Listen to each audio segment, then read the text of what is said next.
একটা রিলেশনশিপের শুরুতে দেখবেন মিনিটে মিনিটে কল, মিনিটে মিনিটে SMS, কেমন আছো, কোথায় আছো, কি করছো, খাবার খেয়েছো কিনা।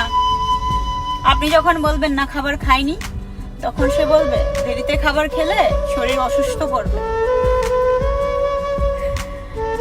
এমনই এত কেয়ারিং করবে ভাই, আপনার কাছে মনে হবে আপনার লাইফে এমন কেয়ারিং আর কেউ করেনি। আবার সেই রিলেশনশিপটা যখন পুরনো হতে যাবে, কয়েক মাস কয়েক বছর কেটে যাবে, তখন দেখবেন সেই কেয়ারিংটা আর আগের জায়গায় নেই।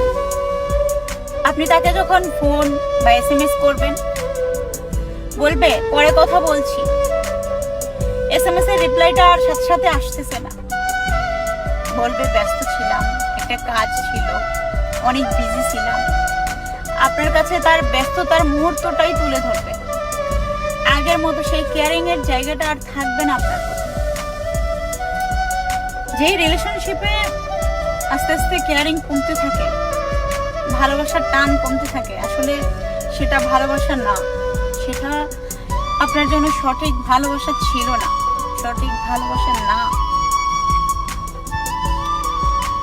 ভালোবাসা হওয়া উচিত এমন, যার সাথে আপনার পুরো লাইফ কেটে গেল, তার প্রতি আপনার কেয়ারিং, টান, ভালোবাসার আবেগ, ভালোবাসা কোনোটাই কমতি থাকবে না।